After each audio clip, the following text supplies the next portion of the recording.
Hi everybody, my name is Mike Marotta Sr.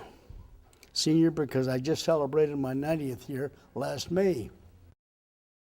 And I'm a local, I like to say, call it a Monterey boy.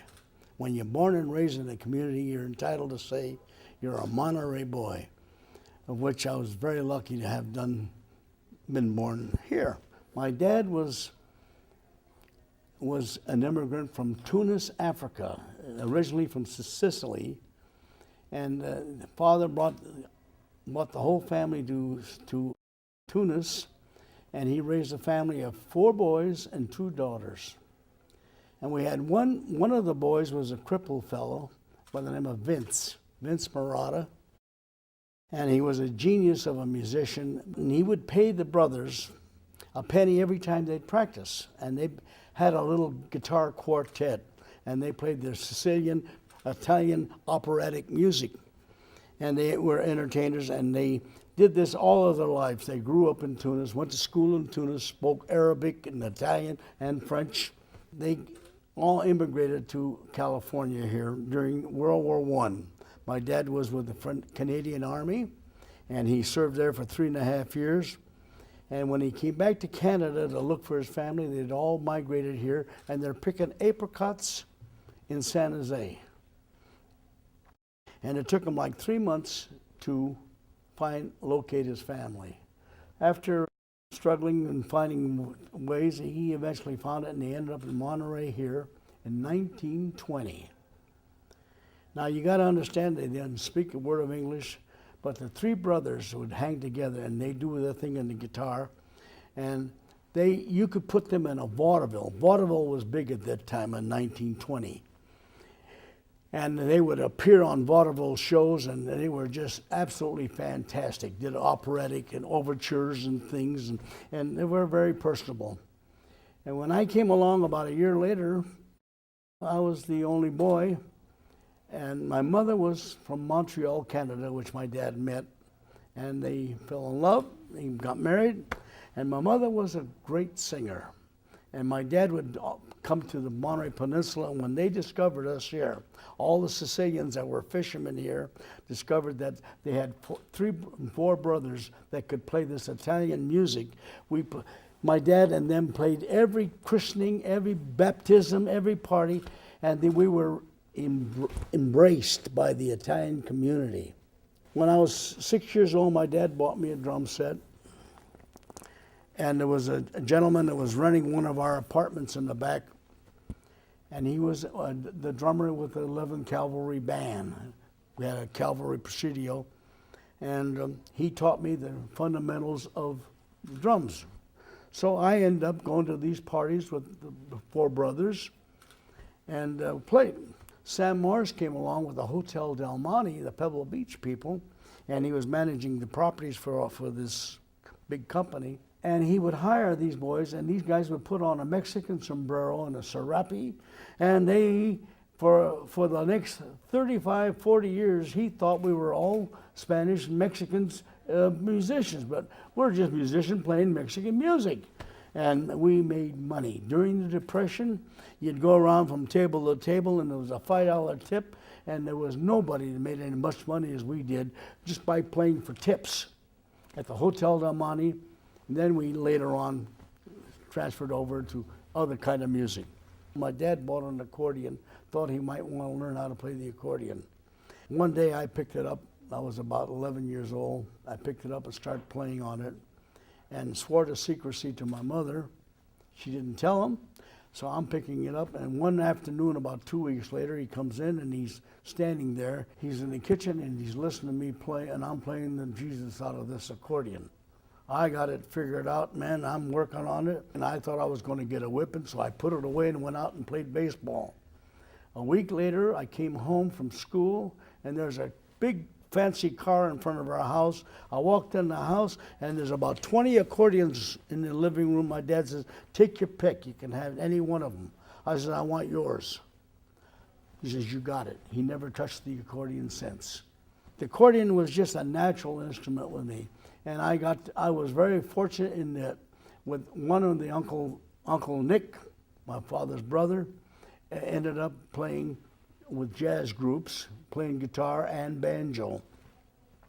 And he would bring me along, and I was always lucky enough to play with musicians better than me, and I learned more from fellow musicians. When I was 12, 13, 14, 15 years old, I played in every beer joint. I had a special permission from the truant office that I didn't have to go to school. I could play music because I was talented. I took tap dancing lessons. I became a pretty good hoofer.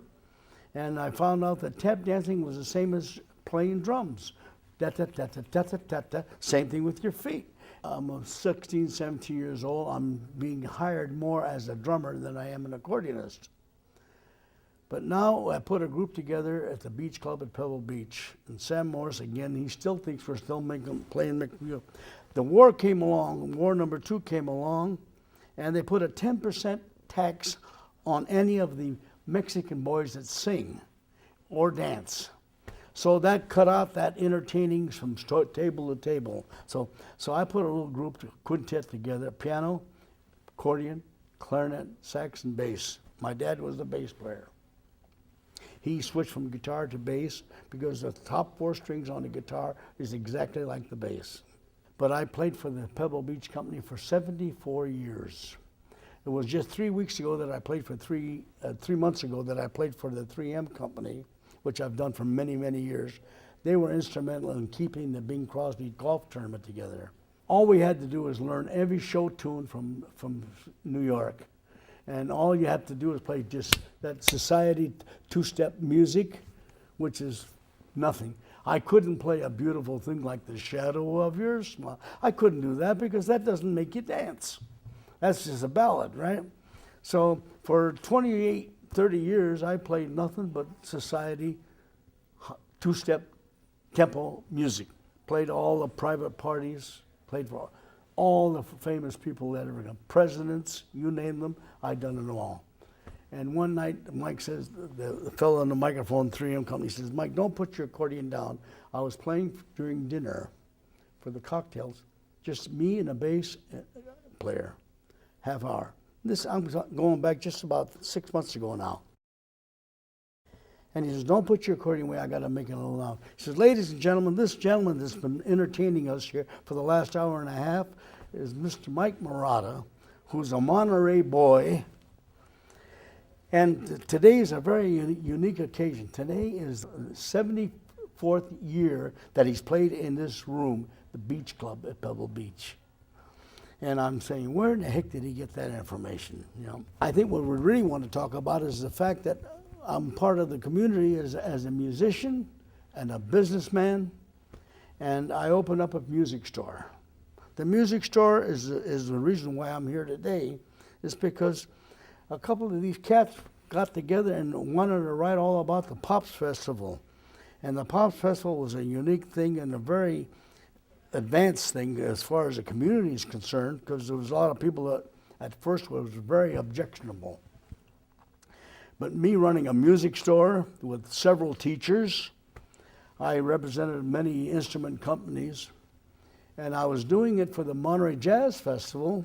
I'd furnish all the drum sets and equipment, and from the wholesalers, they sent it to me, and I'd deliver it, and that was my job. I was on the board.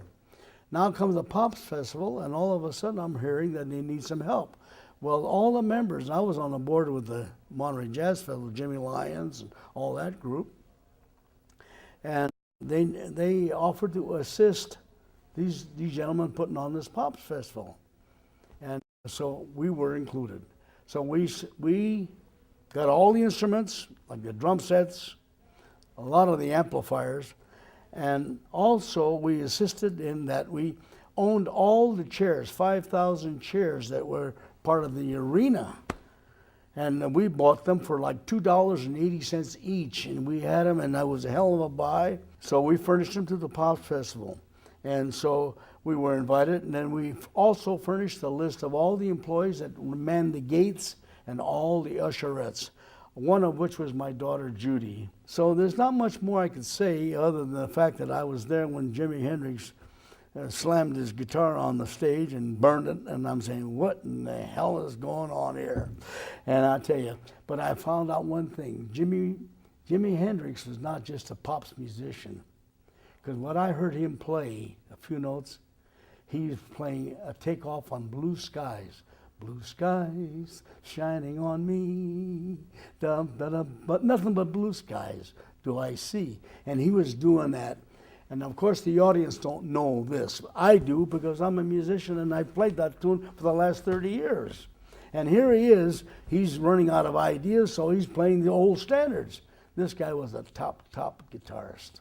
And of course, the rest is history. My daughter Judy had a good time, and all the boys that delivered all the instruments, got free passes to the event.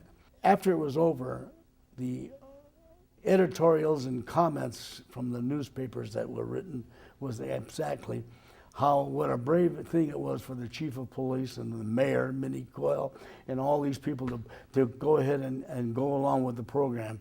And as we all know today, it was probably one of the greatest festivals, and it was a kickoff for the whole type of music that we have today. And I'm glad to be a small part of it. I was in the music business, and I still am in the music business. 90 years old, I don't play very much anymore, once in a while on special occasions, but it has to be very special. And I want to say, these two fellows that put this book together, I glanced through it, and I haven't read it thoroughly yet. But boy, they did one heck of a job, and I'm just thrilled to death to be a part of this whole scene.